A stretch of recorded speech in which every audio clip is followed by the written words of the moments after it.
आज फिर दिन भर माँ मायके में लगी रही तो लकड़ी लेकर नहीं आई और बच्चों का पेट नहीं भरा।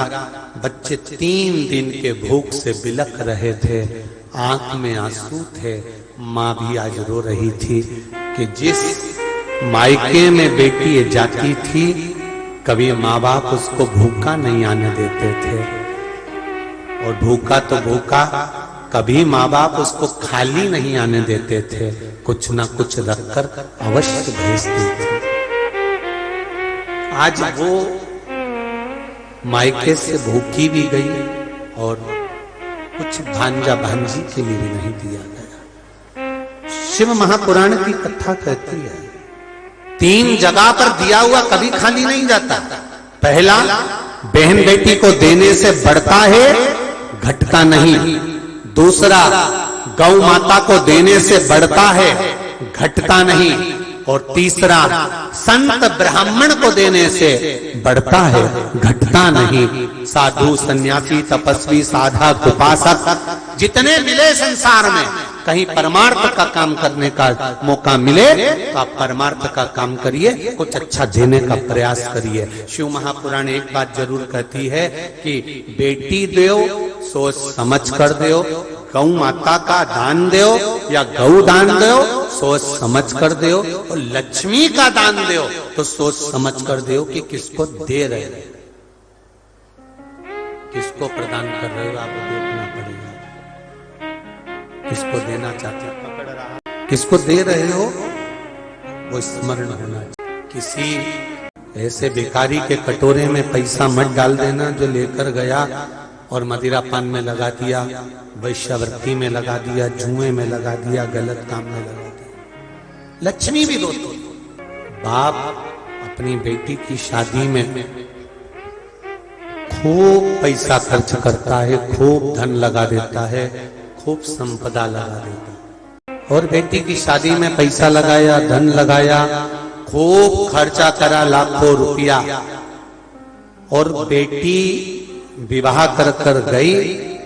20 दिन बाद मालूम पड़ा कि लड़के के साथ, जिस लड़के के साथ बेटी को ब्याया है, वो लड़का तो मदिरा पीता है, नशा करता है, शराब। रात को 2-2, 3-3 बजे तक घर नहीं आता, यहां वहां घूमता रहता है, बेटी का सम्मान नहीं करता, अपमान करता है, गालियां देता है। अब ससुर ने सामान दिया, जब विवाह करा तो नाक का भी दिया, कान का भी दिया, गले का दिया, हाथ का दिया, पांव का दिया, कपड़े दिए, सारे शरीर का सामान जो देना था दिया। उसके बाद में मकान में रखने के लिए sofa set, fridge, cooler, washing machine, drawing, dressing सब दिया, बर्तन, भांडे, फ्रिज सब दिया, कूलर वूलर सब दिया, पूरा घर भरा गया। पेटी में कपड़े, रकम से पेटी भरा गई। बाप अपनी बेटी को सारा सामान दिया, खूब दिया। अब 15 दिन बाद मालूम पड़ा कि लड़का शराबी है, लड़का बेकार है, सम्मान नहीं करता है, गालियां देता है, लात से मारता है, 2-2 बजे तक नहीं आता, पी कर पड़ा रहता है। तो 1 महीने बाद वो जमाई जब घर में आया तो अब ससुर 1 रुपया भी देगा उसको? अरे बोलो तो जम के जरा, देगा उसको? ऐसे जमाई को, ऐसे जमाई को ससुर कभी 1 रुपया नहीं देगा जो अपनी बेटी का सम्मान ना करता हो, जो बेटी का आदर नहीं करता हो। बेटी को भले दे देगा पर जमाई को 1 रुपया नहीं देगा, भले उसने लाखों रुपए शादी में लगाए हो, भले करोड़ों रुपए लगाए हो, भले कुछ भी दिया हो, पर अब संभल गया ससुर, 1 रुपया भी नहीं देता है। उसी तरह परमात्मा एक बार मनुष्य का शरीर देता है, नाक, आंख, कान, गला, मुंह, घर, परिवार सब दिया उसने, और इसको अगर सही जगह नहीं लगाया, सही से नहीं रखा, भजन नहीं किया, स्मरण नहीं किया, तो अगली बार वो ससुर देगा तुमको। एक बार अगर मनुष्य की देह दी है, एक बार मानव का शरीर दिया है, एक बार परमात्मा ने ये मानव का शरीर 84 लाख 83,99,999 जन्म के बाद ये मनुष्य का शरीर मिला है, जिसकी 21,600 श्वास रोज निकल रही है। 3.5 करोड़ रोम छिद्र इस मनुष्य के शरीर में है। इतना विशालतम शरीर दिया केवल भजन करने के लिए।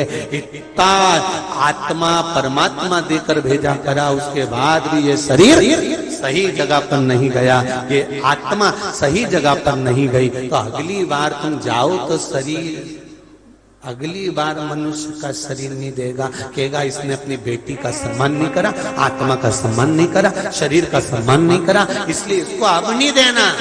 पहले गलती हो गई, अब इसको